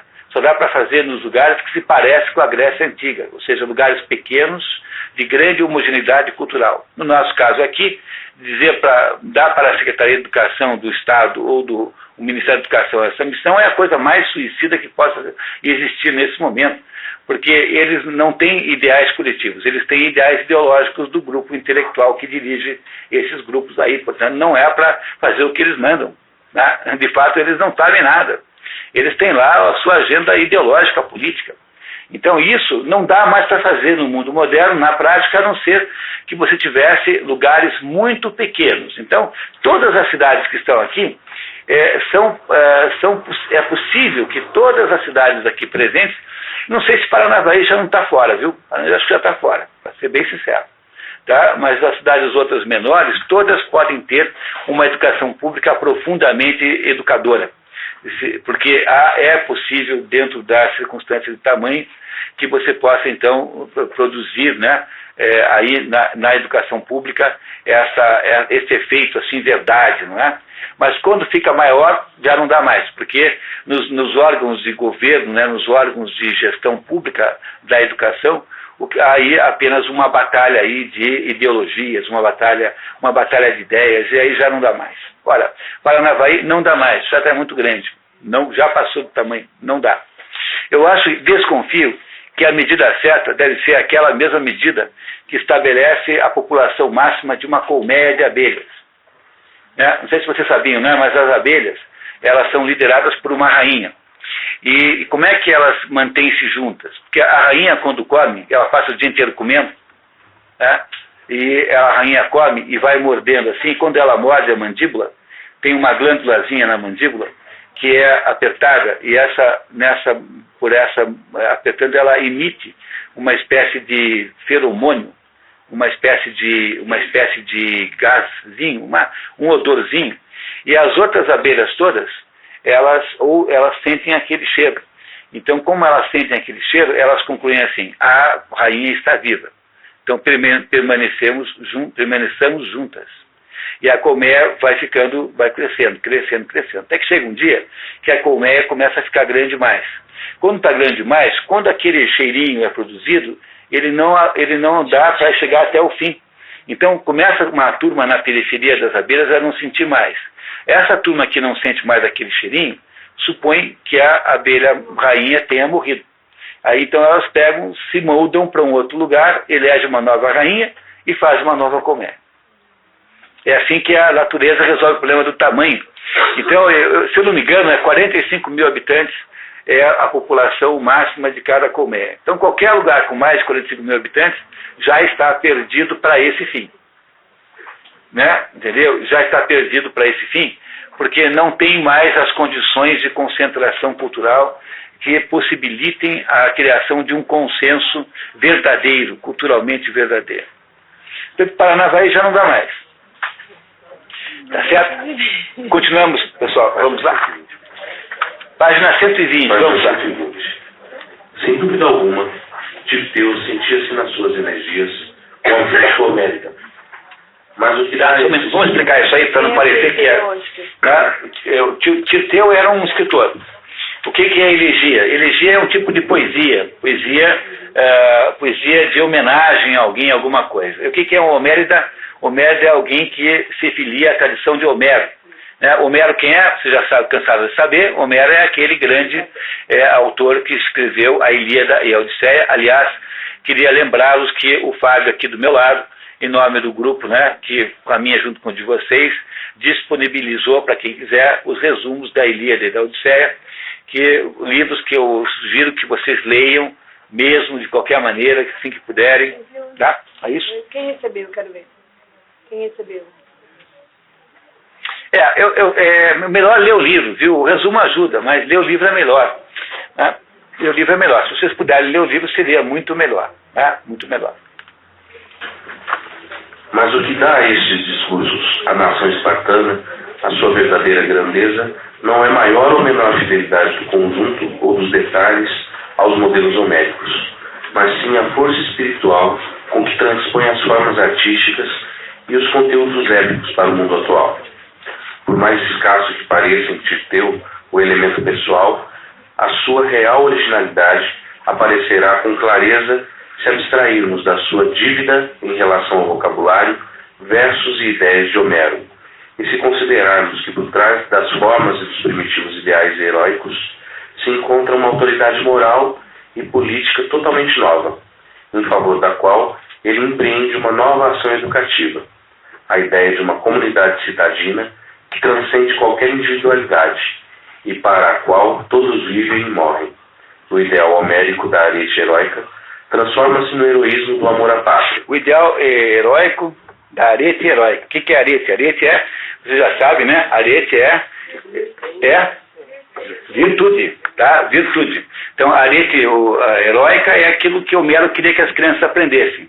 Então, ele conta... O livro mais importante de todos é a Ilíada, né? Mais do que a Odisseia. Embora a Odisseia seja muito mais fácil de ler, porque parece assim com um filme moderno, a Ilíada é muito melhor. A Ilíada é um livro para a gente ler 5 vezes na vida, 6, 7. É um livro para ler a vida inteira. A Ilíada é, de fato, o melhor livro de todos. Tá? Talvez o ideal seria que a gente pudesse um dia fazer a leitura do livro inteiro. O CODEP tem mantido grupos de leitura. Talvez pudesse a gente pensar até em inventar um grupo de leitura para ler a Ilíada de cabo a rabo. Talvez fosse o melhor jeito de vocês aprenderem tudo sobre a Ilíada. Mas a Ilíada é a história de 2 heróis, né? Do lado dos gregos, Aquiles, e do lado dos troianos, Heitor. E esses 2 aí sabem que estão condenados à morte, porque a ambos foi feita a profecia da sua própria morte. E eles, no entanto, assumem a responsabilidade e vão lá sabendo que morrerão, mas não deixam de cumprir a sua obrigação. Quer dizer, isso é o herói, né? O herói é a pessoa que é capaz de fazer isso. E aí esse Tirteu aqui começa a fazer poesias para transformar esta ideia do heroísmo do grande herói grego, dos grandes heróis, entre eles Hércules, por exemplo, transformar no amor à pátria. Então é uma transformação, porque para o grego no tempo de Homero não existia a pátria propriamente dita. Eles não tinham aquela noção de pátria que nós temos hoje em dia. Quer dizer, o que é um herói da guerra de Troia? Alguém que está cumprindo a sua obrigação com relação aos deuses. Mas a ideia da pátria acontece aí em Esparta. Tá? E essa ideia de pátria é o que esse Tirteu faz, que é um poeta espartano, que transforma aquele ideal homérico do heroísmo do indivíduo em função de um deus para o heroísmo do indivíduo em função da proteção da sociedade e da cidade. Quer dizer, o próprio conceito de patriotismo nasceu aí com esse sujeito. Esse conceito de amor à pátria e patriotismo nasceu aí só. É em Esparta que nasce isso. É claro que por aí ficam as comparações com o mundo moderno, porque não dá para fazer o modelo espartano hoje em dia. Nem mesmo na Grécia foi possível fazer fora de Esparta. Nem mesmo naquela época foi possível fazer fora de Esparta. É isso que ele está dizendo. Quer dizer, a contribuição de Esparta à educação é criar a ideia do heroísmo em função da proteção da pátria, em função da proteção do coletivo, em função da proteção dos nossos, daqueles que dependem de nós, né? Isso, daqueles que dependem da nossa capacidade de autossacrifício. Ele vai explicar melhor que eu. Vamos lá. O poeta aspira a impregnar desse espírito a vida de todos os concidadãos. Quer criar um povo, um estado de heróis. A morte é bela quando é a de um herói, e se é herói quando se morre pela pátria. Esta ideia dá à morte no sentido de um holocausto da própria pessoa em prol de um bem mais alto. Holocausto, todo mundo sabe o que é, né? Holocausto significa sacrifício, né? Holocausto é uma palavra grega, significa sacrifício. Então, entenderam o que aconteceu em Esparta? Nós estamos entendendo como é que foi evoluindo esta ideia de fazer uma educação formadora da pessoa. E aí, então, é em Esparta que finalmente nasce a ideia, e ele diz que essa ideia nasce por intermédio desse Tirteu aí, que é um poeta, a ideia de que aquele heroísmo do Aquiles e do Heitor, que eram heroísmos baseados, né, digamos, na ideia da proteção, na ideia do sucesso do indivíduo frente aos desafios que os deuses estabelecem, como uma forma de amor à pátria, uma forma de heroísmo em favor da pátria. Essa é a contribuição de Esparta à educação. Entenderam? Essa é a ideia aí. Está claro isso, pessoal? Munir, quando nós estudamos o pequeno grupo, né, o pessoal sabe, nós conversamos a respeito desses modelos heróicos que a gente tem. Assim, a pergunta é assim, esse modelo heróico que a gente tem de virtude nacional, por exemplo, que a história mostra, ele não é tão satisfatório quanto a gente gostaria que fosse. Daí nós pensamos assim no pequeno grupo, e se nós buscássemos mais local, né, esses modelos, piorou a situação, nós não conseguimos fazer isso. Então, como é que a gente poderia pensar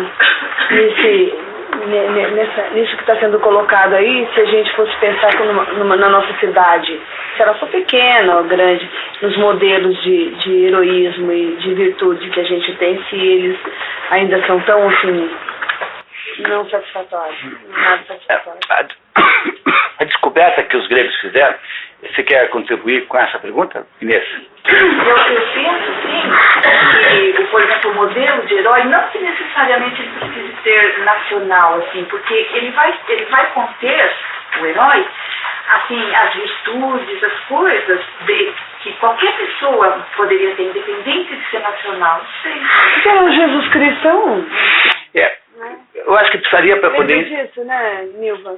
Que a gente discutiu muito. Para poder entender isso, eu vou fazer uma comparação agora, que eu acho que vai resolver esse enigma. É assim, imagine que hoje, agora nesse minuto, daqui a 5 minutos, na hora do café, está todo mundo tomando café ali, tranquilo, e aparecesse um disco voador ali na rua, e descesse um marciano e raptasse qualquer pessoa aqui entre nós, para levar para Marte, para tentar entender esse espécime chamado ser humano.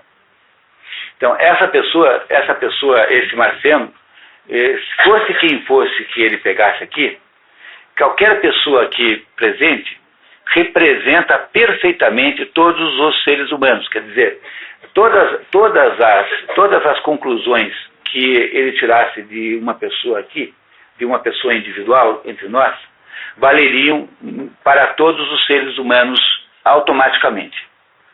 Entenderam? Quer dizer, cada pessoa humana é tão representativa do gênero humano, tem características tão coletivas, que uma análise da existência de um único indivíduo é suficiente para entender todo o gênero humano. No entanto, se esse mesmo marciano, com uma super arma, assim, sequestrasse o Brasil para Marte, para tentar entender a sociedade humana, daria para imaginar que a nossa sociedade representa bem todos os outros países do mundo? Deus me livre, né? Deus nos dê. Quer dizer, se cada indivíduo aqui presente representa sozinho, é capaz de simbolizar sozinho qualquer outro ser humano, um país como o Brasil não representa de modo nenhum os países do mundo. A Grécia, no tempo de Esparta, representaria todos os países do mundo? Não. Os Estados Unidos representam? Não.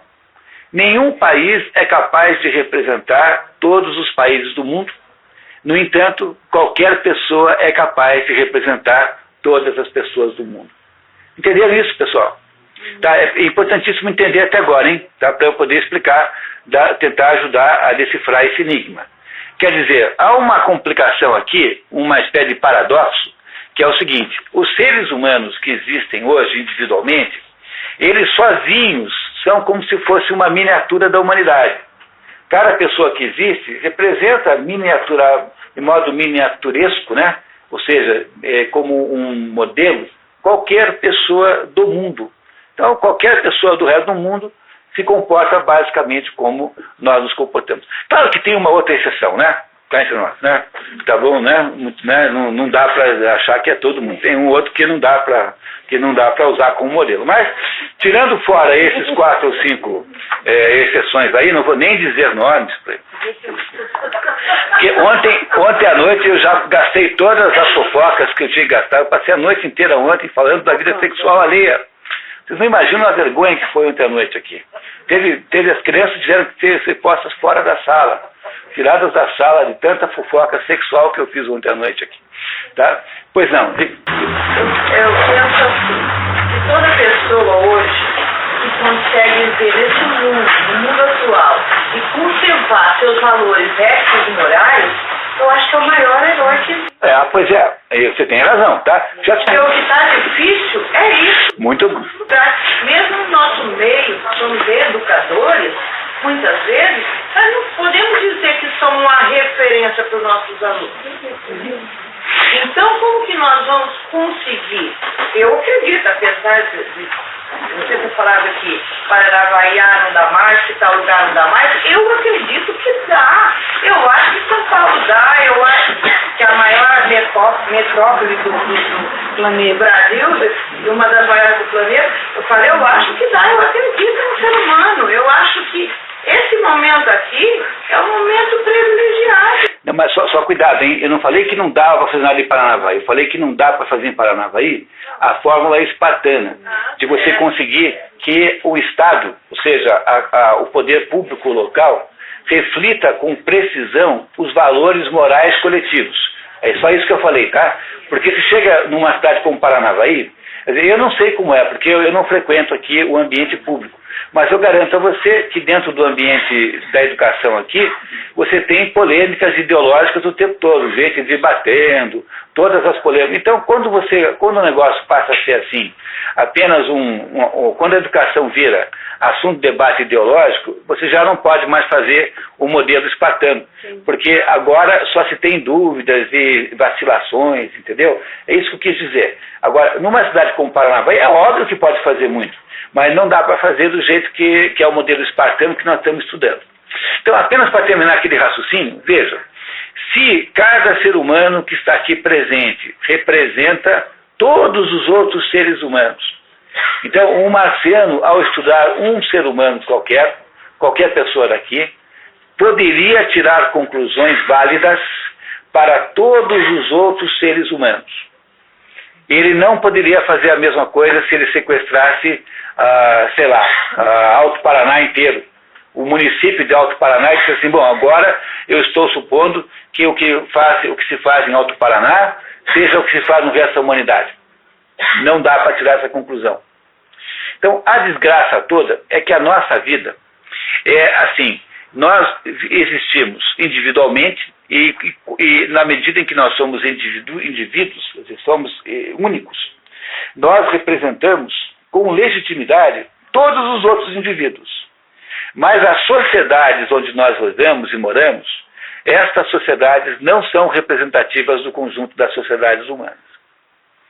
Então, isso significa, em outras palavras, que os valores morais que um indivíduo é capaz de ter, que sejam genéricos, esses valores morais são muito mais fáceis de encontrar, os valores morais pessoais, porque você ser honesto vale tanto aqui, quanto na Finlândia, quanto na Islândia, quanto não sei aonde, em Tomé das Letras, como em sei lá o que, Jacaré dos Homens, todos os lugares que você for, ser honesto é a mesma coisa, pessoalmente ser honesto.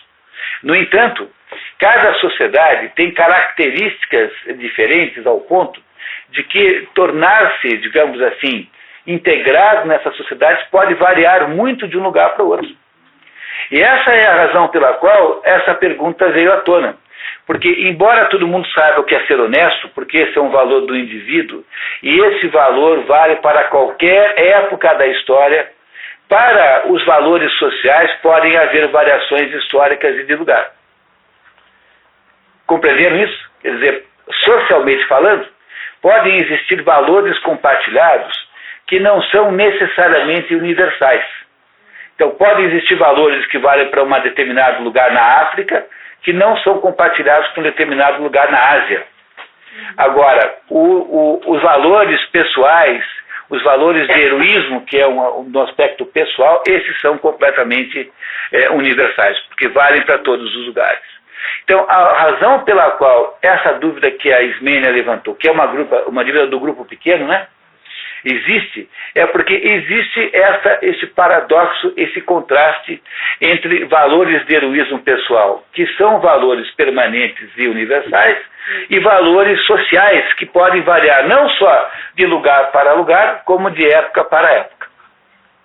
Entenderam o problema? E, na prática, você não se livra do problema. Na prática, o problema é irremovível. insolúvel.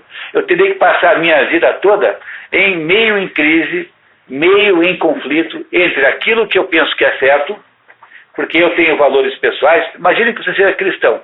Então você tem valores cristãos pessoais. Mas o lugar onde você mora não é um lugar cristão, é um lugar em que o Estado é ateu. E o Estado, então, tem valores que são contrários aos valores cristãos. Tá? Então, o Estado onde você mora não é cristão e, portanto, está não só na questão, está contra os seus próprios valores. A desgraça da vida é que você terá o tempo todo de viver sob esse conflito entre os seus valores pessoais, morais, que são universais, e os valores sociais, que são específicos àquele tempo, naquele momento da história. E esse é um problema dificílimo de resolver. É bem complicado, a gente está pensando aqui, né? Hoje, essa questão de valores, de princípios, está muito embutido, né? É uma questão muito grande de valores. Porque, antigamente, a gente tinha alguns heróis, né? Que eram os nossos pais, as autoridades, os soldados, era o que era tratado para nós, né? Os padres, o próprio Jesus. E hoje a gente vê que há uma preocupação muito grande disso. Né? Hoje, quando você liga a televisão, o policial que era para estar prendendo bandido, ele está roubando, ele está envolvido nas quadrilhas. Né? Os padres aí envolvidos em escândalos, pedofilia e outros mais, né? Pastores, para se falar de religião nenhuma. Né? Professores, muitos professores não têm um modelo. Nós estivemos discutindo aí. Os filhos, eles não têm mais os pais como heróis. Eles são os heróis hoje em dia. A Xuxa, ídolos, programas de computador.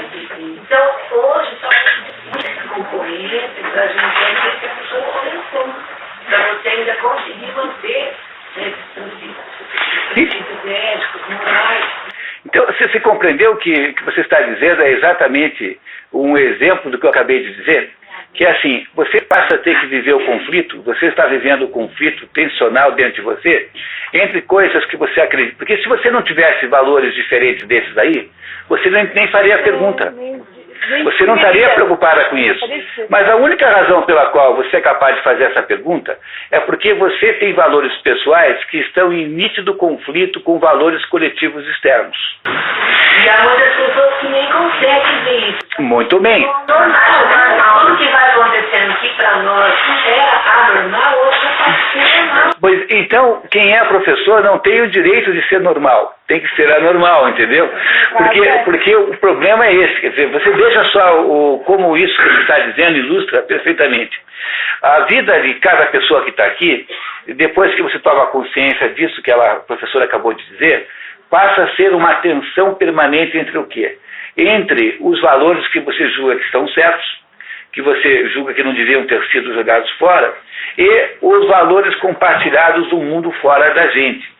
Então, quando você descobre que essas duas coisas não combinam, e elas não combinam nunca no mundo moderno, porque no mundo antigo combinavam, porque por causa daquilo que eu contei para vocês, a polis era pequenininha, todo mundo era parecido, todo mundo tinha os mesmos deuses. Mas no mundo moderno não é assim. Mesmo lá tinha conflito, né? Mas o conflito era muito menor do que agora. Então, a nossa existência como professor tornou-se uma existência tensional. Nós vivemos sob um conflito, nós temos que ensinar os valores que nós acreditamos, em que nós acreditamos, para crianças que foram hipnotizadas e sequestradas por instrumentos de comunicação muito mais poderosos do que a nossa aula.